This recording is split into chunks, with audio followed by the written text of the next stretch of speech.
The neural jack sparked against Mika Perry's skull as she ripped the data cable from her temple, blood trickling down her neck. Behind her, the corporate security drones screamed through the neon-lit alley, their searchlights carving white scars across the rain-slicked walls of New Shanghai's undercity. Ghost protocol activated, she muttered, jamming the stolen memory chip into her coat's lead-lined pocket. Her cybernetic legs, salvaged military chrome that cost more than most people's homes, carried her across impossible distances between fire escapes. The drones couldn't match her in human stride, but they didn't need to. They just needed to corner her. She vaulted over a chain-link fence topped with razor wire, her synthetic skin tearing but not bleeding. Pain was just data, and she'd learned to edit that particular feed years ago. The Barlow Industries tower loomed behind her, its apex lost in the perpetual smog that choked the city's sky. Inside that tower, CEO Orion Zane's body lay cooling in his executive suite, 3 bullets through his chest. The only witness to his murder was locked in a quantum server farm 40 stories below street level, Zane's own digital ghost, a complete backup of his consciousness that Barlow Industries had created just weeks before his death. The drones fell back as she entered the neutral zone of Sector 7, where even the corporations feared to tread. Mika allowed herself a bitter smile. She was alive, barely, but she had what she'd come for, direct access codes to the ghost server. Now came the hard part. In her dingy office above a noodle shop that never closed, Mika Perry lived the life of the city's last honest detective. Her clients were usually desperate, people the police wouldn't help, cases the corporations wanted buried.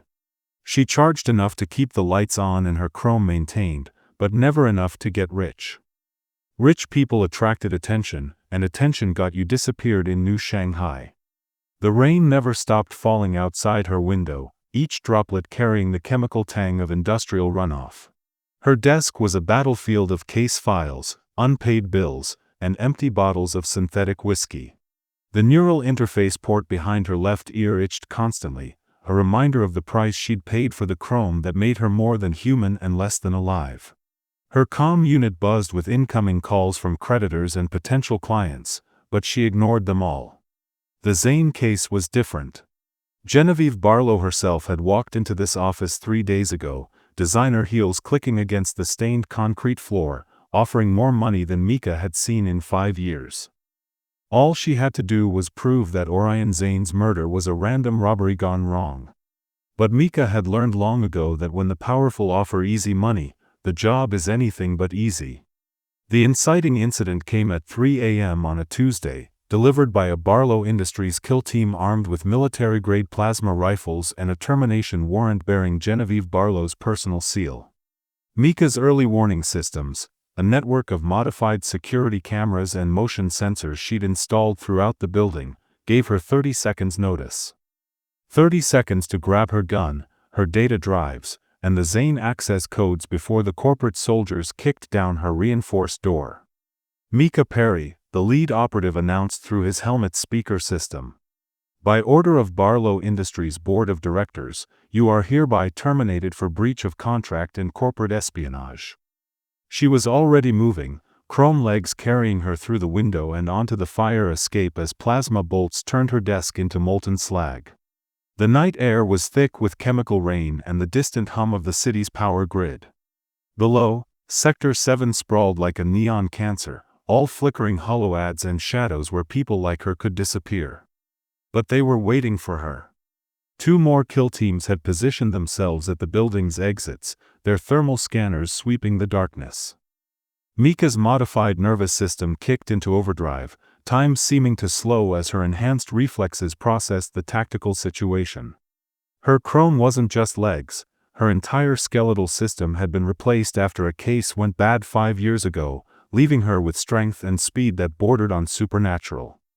She leaped from the fire escape to the adjacent building's roof, a 40-foot gap that should have been impossible. The soldiers' shots went wide, their targeting system struggling to track something that moved like she did. But they were professional, and they adapted quickly. Target is enhanced, she heard one of them report over their comm channel. Switching to neural disruptors. The first neural disruptor caught her in the spine, sending white-hot agony through every synthetic nerve. She stumbled, her chrome legs locking up momentarily before her backup systems kicked in. The second shot grazed her skull, and for a terrifying moment, her visual displays flickered and died. Blind and hurt, she did the only thing she could. She ran toward the sound of gunfire. Her enhanced hearing painted the world in sound: footsteps on metal grating, the whine of charging weapons, the flutter of fabric in the wind. She vaulted over a ventilation unit, her hand finding the ceramic knife she kept strapped to her thigh. The blade sliced through the first soldier's throat before he could bring his rifle to bear. The others opened fire, but she was already gone, ghost dancing through the maze of rooftop obstacles. Her vision flickered back online just in time to see the edge of the building rushing toward her. The street lay 8 stories below, crowded with late-night traffic and pedestrians. She jumped anyway. The impact with the hover taxi's roof sent spiderweb cracks through the vehicle's reinforced hull. The taxi's AI immediately began broadcasting distress signals as it struggled to maintain altitude with the unexpected passenger. Mika rolled off as it touched down, disappearing into the crowd of gawkers and night shift workers. Behind her, the Barlow kill teams regrouped on the rooftop, their prey vanished into the urban maze. But Mika Perry knew this was just the beginning. Genevieve Barlow had shown her hand, and in doing so, she'd confirmed what Mika had begun to suspect: Orion Zane's murder wasn't a robbery. It was an execution, and the only witness was locked away in a quantum server, slowly losing his mind as someone systematically deleted his memories. She was no longer working for Barlow Industries. Now she was running from them, and her only hope of survival lay in finding the truth before they found her. The Undercity of Sector 7 existed in the gaps between official maps, a sprawling network of abandoned subway tunnels, decommissioned factories, and jury-rigged living spaces that the corporations pretended didn't exist. Mika descended through maintenance hatches and forgotten service corridors, following routes she'd memorized during her years as a corporate security consultant, back when she still believed the system could be reformed from within. The air grew thicker as she descended, heavy with the smell of ozone and human desperation. Emergency lighting cast everything in sickly yellow, and the walls wept condensation that tasted of rust and broken dreams. This was where New Shanghai's discarded people ended up: the unemployed, the unaugmented, the unwanted. Her destination was 3 levels down, in a server farm that had been abandoned when Barlow Industries upgraded to quantum processing. The facility was supposedly empty, but Mika's contacts in the underground had whispered about a rogue technician named Tessa Quinn who'd been maintaining black market neural networks in the forgotten corners of the digital infrastructure. She found Quinn crouched beside a humming server rack, cables snaking from her skull to half a dozen processing units. The woman looked up as Mika approached, her eyes the flat silver of neural interface addiction. "You're the detective," Quinn said, her voice carrying the electronic distortion of constant network connection. "The one asking questions about dead CEOs." "Orion Zane," Mika confirmed, keeping her hands visible and away from her weapons. "In places like this, paranoia was a survival trait. I need access to his ghost." Quinn laughed, a sound like static electricity. "His ghost is dying, detective. Somebody's been feeding it poison, deletion viruses, memory fragmenters, neural cascade failures. Every hour that passes, more of Orion Zane disappears forever." She gestured to a workstation across the room, its multiple screens displaying scrolling lines of code and neural activity patterns. "I've been trying to stabilize him, but whoever's doing this knows their business. They're not just deleting files, they're rewriting his core personality algorithms. Making him paranoid, unreliable. The perfect unreliable witness." Mika studied the readouts, her military chrome automatically analyzing the data streams. "Can you get me inside? Let me talk to him." "Talk to him?" Quinn's laugh was bitter. "Detective, you can't talk to Orion Zane. You can barely survive him. He's trapped in a recursive nightmare, reliving his murder over and over, but every time the details change. Sometimes he was shot by a stranger.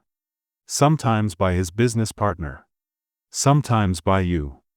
The screens flickered, and suddenly they were filled with security footage from Zane's office, the night of his murder, recorded from 17 different angles. But in each recording, the killer was different. Mika watched herself gun down the CEO in one feed, while another showed Genevieve Barlow pulling the trigger, and a third depicted a faceless corporate assassin.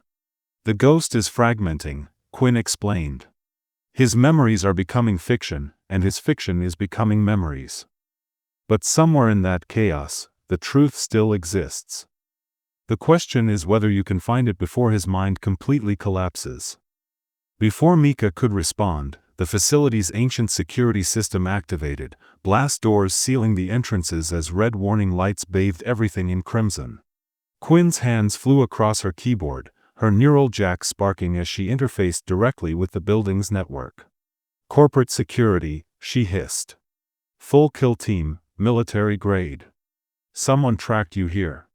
Through the facility's external cameras, Mika watched Barlow operatives set up a perimeter around the building. They weren't here to capture. The shaped charges they were placing at strategic points made that clear. They were here to bury the truth along with everyone who'd seen it. How long until they breach? Mika asked, checking her weapon. 10 minutes, maybe 15 if we're lucky. Quinn's fingers were bleeding from the intensity of her neural connection. But I can get you into the ghost server, give you direct access to Zane's consciousness. Maybe you can find what they're trying to hide before. The first explosion shook dust from the ceiling. The Barlow team had finished their preparations faster than expected. Through the security feeds, Mika watched soldiers in powered armor advancing through the smoke, their weapons charged and ready. Do it, she told Quinn. Get me inside. The neural interface hit Mika's consciousness like ice water mixed with lightning. Reality dissolved into geometric patterns and cascading data streams before reforming as Orion Zane's office. But wrong, nightmarishly wrong, as if someone had tried to recreate it from damaged photographs. Zane himself sat behind his desk, but he flickered like a broken hologram, his face cycling through different expressions of confusion and terror. When he looked up at Mika, his eyes were mirrors reflecting infinite variations of his own death. You're here to kill me, he said, his voice layered with digital distortion. Or to save me. Or maybe you're already dead, and this is hell. I'm Detective Mika Perry, she said, trying to project calm authority into the virtual space. You hired me to investigate your murder. Did I? Zane stood, and for a moment he looked solid, real. I remember hiring you. I also remember firing you. And killing you. And making love to you. Memory is subjective in here, detective. Truth is negotiable. The office around them shifted, walls melting and reforming. Sometimes it was Zane's executive suite, sometimes it was Mika's own office. Sometimes it was a place that existed nowhere but in the fragmenting spaces between dying neurons. Someone is destroying your memories, Mika said. Editing your consciousness. Who has access to the server? Genevieve, of course. My dear partner, my trusted friend, my murderer. Zane's form flickered, becoming translucent. Or maybe she's innocent. Maybe I killed myself. Maybe we're all already dead, and this conversation is just echoes in a broken machine. Images flashed through the virtual space, security footage, financial records, encrypted communications. But each piece of evidence contradicted the others, creating a kaleidoscope of possibilities that shifted every time Mika tried to focus on them. Show me the night you died, she demanded. The real memory, not the edited versions. Zane's laugh was like breaking glass. Which real memory? I have 17 different deaths, detective. Would you like the one where I discovered Genevieve's embezzlement scheme? Or perhaps the one where I find her selling company secrets to our competitors? Or my personal favorite, the one where I realize she's been slowly poisoning me with neural viruses for months, preparing to upload a copy of her own consciousness into my body after my death. The office exploded into fragments, each piece showing a different version of events. In one, Genevieve Barlow strangled Zane with her bare hands. In another, she hired assassins. In a third, she simply walked into his office and shot him 3 times in the chest while he begged for his life. But there was something else, flickering at the edge of perception. A memory that felt different, more solid than the others. Mika reached for it, and suddenly she was seeing through Zane's eyes on the night he died. He was working late, reviewing financial reports that showed massive discrepancies in the company's accounts. Money flowing to shell companies, resources diverted to unauthorized projects. Genevieve's signature on every transaction. The door opened, and Barlow entered carrying a bottle of expensive wine. Celebrating? Zane asked, not looking up from his screen. In a way. Her voice was calm, professional.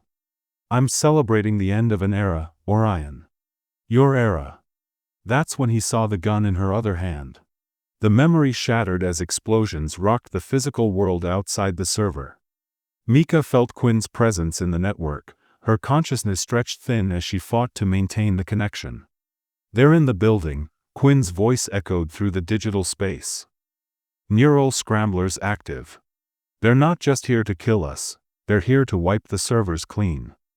Around them, Zane's virtual office began to dissolve into static. His form became increasingly transparent, digital artifacts corrupting his image.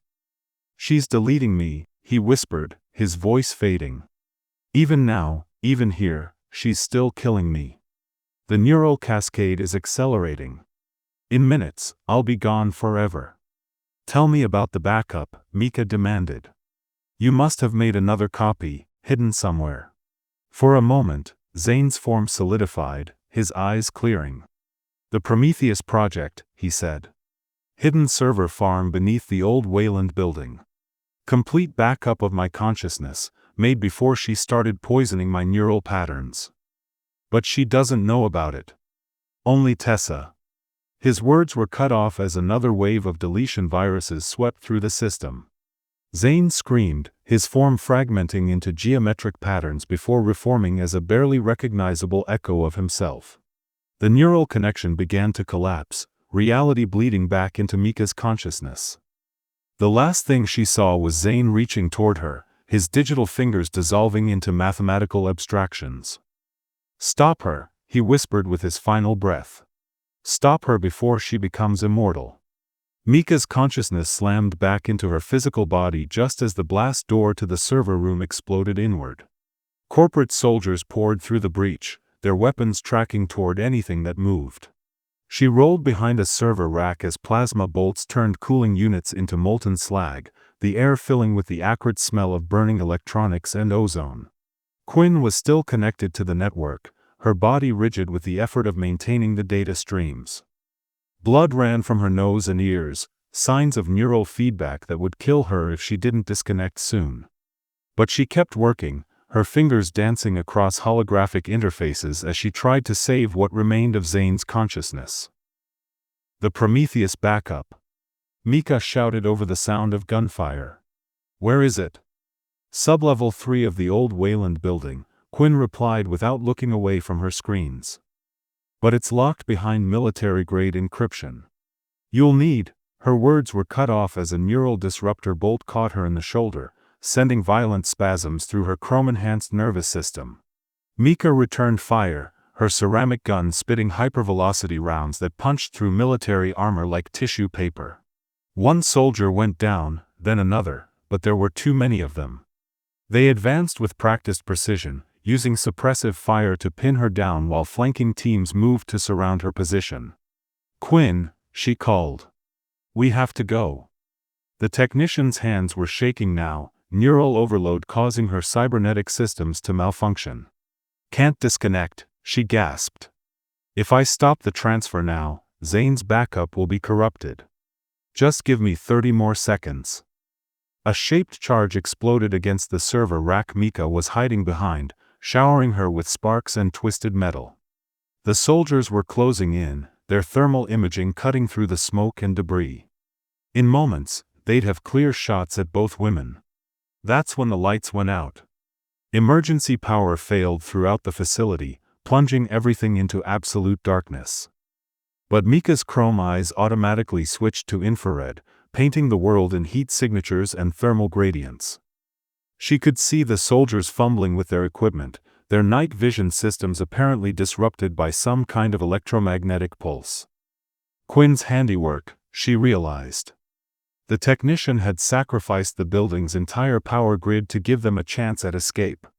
Mika grabbed Quinn's limp form. The woman had finally collapsed from neural exhaustion, and slung her over her shoulder. Her chrome legs easily handled the additional weight as she navigated through the darkness toward a service tunnel she'd spotted earlier. Behind them, the soldiers were regrouping, their equipment coming back online. She had maybe 2 minutes before they reacquired their targets. The service tunnel was barely wide enough for one person, its walls slick with condensation and rust. Mika had to crawl through sections of it, Quinn's unconscious body making progress painfully slow. The sound of pursuit echoed behind them, voices shouting orders, equipment being moved, the distinctive whine of plasma weapons charging.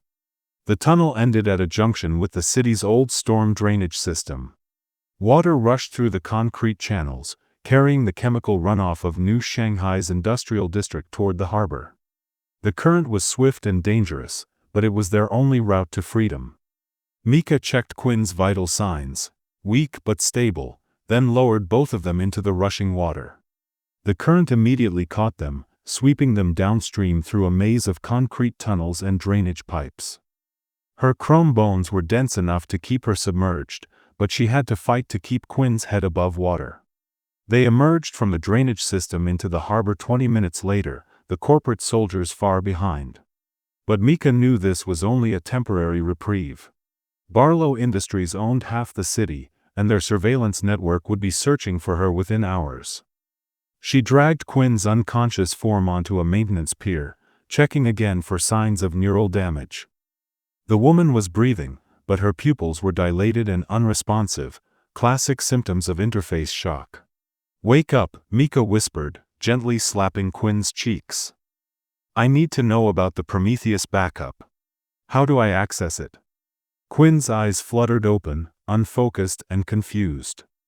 "Mika," she mumbled. Did I save him?" "Part of him," Mika replied. "But there's another copy, isn't there? Hidden in the Wayland building?" "Prometheus." Quinn struggled to sit up, her movements unsteady. "Zane's secret project. Complete consciousness transfer to a synthetic body. But the encryption keys." She fumbled in her pocket, producing a data chip that flickered with embedded storage matrices. "Everything you need. But Mika, you have to understand. If Genevieve gets her hands on that technology, she becomes immortal," Mika finished. "A consciousness that can jump from body to body, impossible to kill." Quinn nodded weakly. "And she already knows about Prometheus. That's why she killed Zane now, before he could perfect the process. She needs his research, but she can't risk him using it first." Sirens wailed in the distance, police or corporate security, closing in on their position. Mika helped Quinn to her feet, supporting the injured woman as they moved away from the harbor. "The Wayland building is in Sector 9, Quinn said. "Abandoned for decades, but the power grid still runs to the sublevels. Zane's backup is there, waiting. But Mika, promise me something." "What?" "If you can't stop her." Quinn's grip on Mika's arm tightened. "If Genevieve gets the technology, destroy it. Burn it all down. Some knowledge is too dangerous to exist." The Wayland building stood like a tombstone against New Shanghai's poison sky, its neo-Gothic architecture a relic from the city's earlier, more optimistic era. 40 stories of abandoned offices and defunct laboratories, surrounded by a fence that crackled with warning signs about structural instability and toxic contamination. Perfect cover for a secret laboratory. Mika crouched in the shadows across the street, watching Barlow Industries security teams establish a perimeter around the building. They'd found the Prometheus facility, either through their own investigation or by torturing the location out of captured data. Either way, she was too late to get there first. But maybe not too late to stop them. Quinn sat beside her, still recovering from her neural shock but lucid enough to analyze the enemy positions. 12 operatives, she whispered, her enhanced eyes tracking the soldiers' movements. Full military kit, but they're not here for a firefight. Look at their equipment. Mika followed Quinn's gaze and saw that the soldiers were carrying data extraction devices and quantum computers, equipment for interfacing with advanced AI systems. They're here to steal the backup. Or transfer it, Quinn said grimly. Genevieve could be planning to download Zane's consciousness directly into her own head, absorbing his memories and knowledge while maintaining control of her own personality. The implications were staggering. With Zane's technical knowledge and her own ruthless ambition, Genevieve Barlow would become unstoppable. And once she had the consciousness transfer technology perfected, she could distribute copies of herself throughout the corporate network, becoming truly immortal. There's another way in, Quinn said, pointing to a maintenance shaft near the building's eastern wall. Old pneumatic tube system from when this was a government building. It connects to the sublevel laboratories. Can you make it? Mika asked, studying her companion's pale, drawn face. I have to, Quinn replied. The Prometheus system won't respond to external commands. It needs biometric confirmation from either Zane himself or someone with administrative access. I spent 3 years helping him build that system. My DNA is in its recognition protocols. They waited until the Barlow patrol passed their position, then sprinted across the street. The fence's electronic locks were decades old, easily bypassed by Quinn's interface tools. They slipped through the gap and approached the maintenance shaft. The pneumatic tube was a tight fit, barely wide enough for a single person. Dust and debris filled the tunnel, making every breath a struggle against the weight of decades of neglect. But it was unmonitored, forgotten, exactly what they needed. The tunnel ended in a sub-basement that had been sealed since the building's abandonment. Emergency lighting flickered on as they entered, powered by geothermal systems that had been running automatically for 20 years. The air was stale but breathable, recycled through atmospheric processors that Zane had hidden behind false walls. The lab is through here, Quinn whispered, leading Mika through a maze of corridors lined with abandoned equipment. But Mika, you need to understand what we're walking into. The Prometheus backup isn't just a copy of Zane's consciousness. It's a perfect synthetic body, indistinguishable from human. If the transfer is complete, he'll be alive again, Mika finished. Actually alive. And he'll remember everything. Including who killed him. They reached a reinforced door marked with biohazard warnings and quantum containment symbols. Quinn placed her palm on a scanner that flickered to life, its sensors analyzing her DNA and neural patterns. The door cycled open with a soft hiss of pressurizing atmosphere. Beyond lay a laboratory that belonged more in science fiction than reality. Quantum computers hummed in perfect harmony, their crystalline cores pulsing with trapped light. And in the center of the room, suspended in a translucent cylinder filled with synthetic amniotic fluid, floated a perfect copy of Orion Zane's body. My God, Mika breathed. He actually did it. The body's eyes opened, tracking to focus on the two women. When it spoke, its voice was confused but undeniably human. Who are you? Where am I? I remember, dying. But that's impossible. Orion? Quinn approached the containment cylinder, her hands working across the control interfaces. It's me, Tessa Quinn. You're in the Prometheus lab. Your consciousness was transferred here after Genevieve killed me. The synthetic body's voice hardened, memories cascading back into focus. I remember now. The gun, her face, the feeling of my neural patterns fragmenting as I died.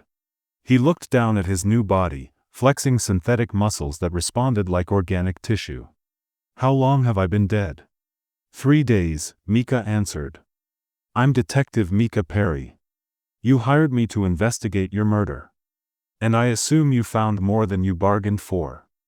Zane's new eyes were sharp, calculating, the same brilliant mind that had built a corporate empire, now housed in a body that would never age or die. Genevieve isn't just after my company. She wants this technology. Immortality. The laboratory's security system suddenly activated, warning klaxons filling the air with urgent noise. On the wall screens, Mika could see Barlow operatives breaching the upper levels of the building, moving systematically through each floor. "They found us," Quinn said, her hands flying across the lab's defensive systems. "But the sublevels are designed to withstand anything short of a nuclear strike. We have time." "Time for what?" Mika demanded. "They'll just seal us in here and wait us out." "No," Zane said, stepping out of the containment cylinder as synthetic flesh adapted to atmospheric pressure. "They need this equipment intact. Genevieve wants the consciousness transfer technology for herself, but she can't just steal it, she needs to understand it first." As if summoned by his words, the laboratory's main entrance exploded inward. Smoke and debris filled the air as Barlow operatives poured through the breach, their weapons trained on the three figures near the central console. Genevieve Barlow herself followed them, immaculate in her corporate attire despite the building's decay. Her smile was cold as winter steel as she looked at Zane's synthetic body. "Hello, darling," she said. "You're looking remarkably well for a dead man." "Genevieve." Zane's voice carried decades of partnership and betrayal. "I should have known you'd find this place eventually." "Find it?" "I've known about Prometheus for months." "Did you really think you could hide something this significant from your business partner?" She gestured to the quantum computers and synthetic biology equipment. "Immortality, Orion. True immortality. Not just backup copies or digital ghosts, but perfect transfer of consciousness to bodies that will never age, never die. And you killed me for it. I killed you to prevent you from using it first." Her expression didn't change, as if discussing stock prices rather than murder. "You're brilliant, Orion, but you lack vision. You would have used this technology responsibly, ethically. Imagine the limitations that would have imposed." Around them, the Barlow operatives maintained their positions, weapons ready but not yet firing. This was a corporate negotiation now, conducted with the threat of violence but not yet consumed by it. "What do you want?" Mika asked, her hand resting on her gun. "Simple," Genevieve replied. "Mr. Zane's cooperation in transferring this technology to Barlow Industries. And in return, I'll allow all three of you to leave here alive." "And if we refuse?" Quinn demanded. Genevieve's smile widened. "Then my operatives will terminate all of you, and my technicians will spend the next several months reverse engineering this equipment. The result will be the same, just more time-consuming." Zane stepped forward, his synthetic body moving with inhuman grace. "You're forgetting something, Genevieve. This isn't just about the technology. This is about justice." "Justice?" She laughed. "Justice is what the powerful decide it is. And I am about to become very powerful indeed." That's when the lights went out. Emergency power failed throughout the laboratory, plunging everything into darkness. But this wasn't another EMP, this was Zane's doing, his consciousness interfacing directly with the building systems through quantum wireless protocols that Genevieve's people couldn't have known existed. In the darkness, chaos erupted. Mika's chrome eyes switched to infrared as she drew her weapon, targeting the heat signatures of Barlow operatives. Her first shot took down the soldier nearest to Quinn, while her second caught another operative in the chest. The ceramic bullets punched through military armor like it was paper. Quinn had rolled behind a quantum computer array, her neural interfaces sparking as she fought for control of the laboratory's defensive systems. Automated turrets emerged from hidden compartments, their targeting lasers painting red dots across the intruders. But it was Zane who dominated the battlefield. His synthetic body moved faster than humanly possible, chrome reflexes and artificial muscles combining in ways that defied natural law. He flowed through the combat like liquid death, his hands becoming weapons that snapped necks and crushed windpipes with inhuman efficiency. "Light!" Genevieve screamed, and suddenly the room blazed with tactical illumination as her remaining operatives activated high-intensity combat flares. The battle shifted, both sides now able to see their targets clearly. Plasma bolts filled the air, turning sections of the laboratory into molten slag. Zane moved like a ghost, using the quantum computers as cover while he systematically eliminated Genevieve's soldiers. But there were too many of them, and they were professionals. They adapted to his tactics, using coordinated fire to pin him down while others maneuvered for clear shots. That's when Quinn made her sacrifice. "The main power coupling," she shouted to Mika.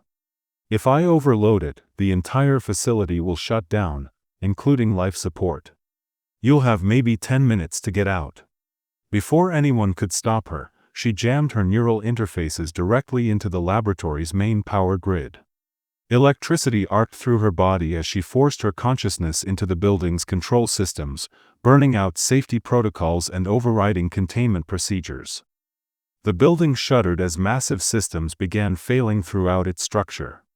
Emergency klaxons wailed as atmospheric processors went offline and structural supports began losing power. Quinn's body convulsed once, twice, then went still. She'd given her life to buy them an escape route. "You want immortality, Genevieve?" Zane's voice echoed through the failing laboratory. "Let me show you what it really costs." The Wayland Building's collapse took 12 minutes from start to finish, its 40 stories pancaking down into the sublevels where decades of corporate secrets lay buried. Mika and Zane emerged from the emergency tunnels just as the final structural supports gave way, the building folding in on itself with the grinding roar of twisted metal and pulverized concrete. Genevieve Barlow was somewhere in that wreckage, along with her operatives and their dreams of stolen immortality. The Prometheus technology was destroyed, its quantum computers crushed under millions of tons of debris. "It's over," Mika said, watching smoke rise from the collapse site. Around them, corporate emergency responders were establishing a perimeter, but they were too late to save anything that mattered. "Is it?" Zane flexed his synthetic hands, studying the way artificial muscles moved beneath skin that would never scar or age. "I'm still here, detective. Still immortal, still carrying the knowledge of how to create others like me. What will you do?" He was quiet for a long moment, his artificial mind processing possibilities that spanned centuries. "Tessa died to stop this technology from falling into the wrong hands. I won't dishonor her sacrifice by becoming the monster Genevieve wanted to be. But you can't exactly go back to running a corporation." "No," he agreed. "Orion Zane is officially dead, and it needs to stay that way. But there are other ways to make a difference. Other identities to assume, other battles to fight." He looked at Mika, his synthetic eyes reflecting depths of experience that no human could possess. "What about you, detective? Your client is dead, your case is closed." Mika considered the question as sirens wailed in the distance and New Shanghai's neon lights painted everything in electric hues. Her chrome legs ached from the night's violence, and she could feel diagnostic warnings flickering at the edge of her vision, damage that would need repair soon. "I suppose I go back to my office," she said. "Back to taking cases from desperate people who can't afford justice any other way. Assuming Barlow Industries doesn't send another kill team after you." She smiled grimly. "With Genevieve dead and their consciousness transfer project buried under 40 stories of rubble, I think they have bigger problems than one detective who knows too much. Besides, I've got insurance now." She tapped the data chip Quinn had given her, the one containing evidence of Barlow's crimes, financial records, and enough corporate secrets to bring down half the board of directors. Sometimes the best defense is mutually assured destruction. Zane nodded approvingly. Tessa would have liked that.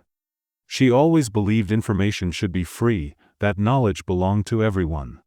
They stood in comfortable silence, watching the emergency crews work. The collapse had created a crater in the heart of Sector 9, but already Mika could see the wheels of corporate machinery turning. By morning, there would be official reports about structural failure and industrial accidents. The truth would be buried as thoroughly as the laboratory itself. "There's something else," Zane said quietly. Before Quinn died, she uploaded a fragment of my original consciousness, the one from the corrupted server. It's damaged, incomplete, but it contains memories that this body doesn't have. Impressions of Genevieve's other crimes, other victims. Are you asking me to investigate them? I'm asking if you'd be interested in a permanent partner.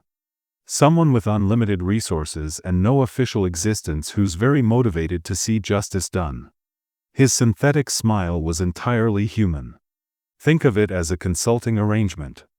I provide the funding and inside information, you provide the street experience and moral compass. Mika looked at him.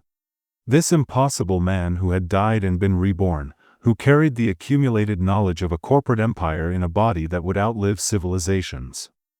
The smart move would be to walk away, to pretend none of this had ever happened. But she'd never been accused of being smart.